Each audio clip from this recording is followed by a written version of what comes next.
تبارك الذي بيده الملك وهو على كل شيء قدير الذي خلق الموت والحياة ليبلوكم أيكم أحسن عملا وهو العزيز الغفور.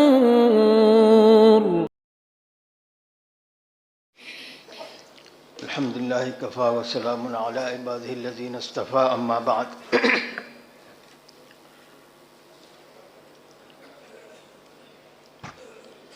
حضرت کی ایک چھوٹی سی علامہ انور شاہ کشمیری کی چھوٹی سی تصنیف ہے خاتم النبیین. یہ نہایت دقیق بلکہ ادق اور اسیر الفہم فارسی زبان میں یہ تصنیف فرمائی گئی.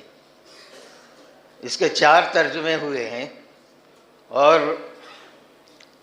حضرت مولانا محمد یوسف لدھیانوی کے ترجمے پر حضرت مولانا یوسف بن نوری کی نظر پڑی تو وہ ترجمہ قابل استناد اور قابل اعتبار بن گیا ہے.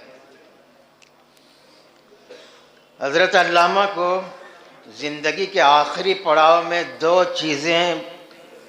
چیزوں کا احساس شدید طور پہ مضطرب کرتا تھا، بے چین کرتا تھا. ایک احساس تو الحاد و دہریت کے سلسلے میں تھا اور دوسرا قادیانیت کی فتنہ سامانیوں کی بابت. ثانی الذکر فتنے کے سلسلے میں علامہ کی فراست و بصیرت کا فیصلہ یہ ہوا کہ قادیانیت کے خرمن میں بجلی گرانے کے لیے اپنی مسلسل بیماریوں کے باوجود میدان جہاد میں کود جانا چاہیے. خوش قسمتی دیکھیے کہ یہ خاتم النبیین آپ کے سلسلہ تصانیف میں خاتمۃ التصانیف ثابت ہوئی. اس میں علمی، عقلی اور منطقی انداز سے گفتگو کی گئی ہے. اس کے بین السطور میں محبت رسول، حقوق رسول، عشق رسول اور غیرت ایمانی کا جوش ابل پڑتا ہے، جس کا اظہار انہوں نے اپنی مرض الوفات میں ڈبڈباتے ہوئے آنسوؤں سے یوں کیا تھا: ہم نے عمر ضائع کر دی اور کوئی کام آخرت کے لیے نہیں کیا. ہاں، یہ رسالہ خاتم النبیین ان لعین قادیانی کے رد میں لکھا ہے. توقع ہے کہ یہی میری نجات کا ذریعہ بن جائے. میں نے اپنا یہ مقالہ 14 صفحات میں لکھا ہے اور اس کی تلخیص بھی میں نے حسب حکم 1.5 صفحے میں کر دیا تھا. اس 1.5 صفحے کو میں نے 6 نکات کے اندر 6 پوائنٹ کے اندر میں نے تقسیم کیا ہے. اس میں پہلا چیز یہ تھی جو آپ کے سامنے پیش کی گئی، حرف چند کتاب کے تعارف اور اہمیت کے سلسلے میں. نمبر 2، نئی نبوت کی ضرورت کیوں نہیں رہی اور اس کا جواب اس بات میں پوشیدہ ہے کہ نبی کن ضروریات اور کن تقاضوں کے پیش نظر حضور صلی اللہ علیہ وسلم سے پہلے بھیجے جاتے تھے. وہ بات ہم نے اپنے مقالے میں ذکر کر دی ہے. تیسرا نقطہ یہ ہے ابوت و نبوت کا. ما کان محمد ابا احد من رجالکم ولکن رسول اللہ و خاتم النبیین. ابوت کا انکار کیا گیا ہے. حضرت شاہ صاحب کا اقتباس اس سلسلے میں یہ ہے کہ سابق انبیاء کے مطابق اگر آپ کی پیدری جاری رہ ہوتی تو سلسلہ نبوت بھی جاری ہوتا. عقلاً اور شرعاً یہ لازم نہیں ہے کہ ہر نبی جو باپ ہوا ہے اس کا بیٹا بھی نبی ہوگا، لیکن اجرائے نبوت کے زمانے میں ایسا ہوا ضرور ہے.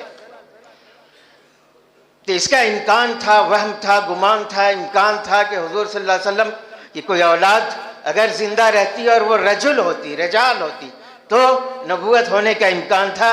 لیکن رسول اللہ و خاتم النبیین کہہ کے بالکل اس باب کا کلی دروازہ بند کر دیا گیا. چوتھی چیز ہے اجرائے نبوت. یہ بڑی اہم چیز ہے کہ حضور صلی اللہ علیہ وسلم تاریخ کے اس دور میں مبعوث فرمائے گئے کہ آپ کے پیچھے حضرت آدم تک جو زمانہ ہے وہ قبائلی زندگی کا، ٹرائبل لائف کا زمانہ ہے. آپ کے بعد جو زندگی آ رہی تھی، اب دنیا ایک گاؤں بننے جا رہی تھی جس کو آج ہم اپنی آنکھوں سے دیکھ رہے ہیں. انا والساعۃ کہاتین کے اندر یہ اشارہ ہے، اور یہ خیال میرا پہلے سے تھا، مگر علامہ کشمیری کے ہاں ایک اقتباس مل گیا جس میں انہوں نے فرمایا اور پوری کتاب کے اندر اس بات پر زور دیا ہے کہ خدائی منصوبے کے مطابق حضرت آدم علیہ السلام سے لے کے حضرت نوح تک، اور حضرت نوح علیہ السلام سے لے کے حضرت ابراہیم علیہ السلام تک انبیاء آتے رہے، حسب ضرورت آتے رہے. حضرت ابراہیم علیہ السلام کے بعد انہی کی ذریت میں ان کے 2 اولادوں کے اندر نبوت کی ترکیز کر دی گئی. اس کے بعد دوسری بات یہ ہے کہ حضرت عیسیٰ علیہ السلام تک جتنے انبیاء آئے وہ اجرائے نبوت کے زمانے میں آئے، وہ اجرائے نبوت کا زمانہ. حضور صلی اللہ علیہ وسلم اجرائے نبوت کے لیے مبعوث نہیں فرمائے گئے، بلکہ انقطاع نبوت کے لیے، اختتام نبوت کے لیے آپ مبعوث فرمائے گئے. اور اس پہلو پہ علامہ نے بار بار ترکیز کی ہے اور بار بار اس کا اعادہ کیا ہے. تو ایک آخری چیز یہ ہے کہ لاکنہ برائے استدراک کے لیے آتا ہے، لاکنہ استدراک کے لیے آتا ہے، اور خاص طور سے اس وقت جب لاکنہ سے پہلے نفی یا نہیں آئی ہو تو سابق کا انکار ہوگا اور ما بعد کا اثبات ہوگا. تو یہاں پیدری، حضور صلی اللہ علیہ وسلم کو پیدری حاصل نہیں ہوئی. آپ کا کوئی رجل کی شکل میں، چاہے وہ متبنہ ہو چاہے وہ صلبی اولاد ہو، باقی نہیں رہے. اگر باقی ہوتے تب بھی نبی نہیں ہو سکتے تھے، اس لیے کہ استدراک کے بعد جو جملہ کہا گیا ہے وہ ولیکن رسول اللہ و خاتم النبیین کہہ کے ہر نبوت کے ادنا سے ادنا وہم کا دروازے کو بند کر دیا گیا ہے.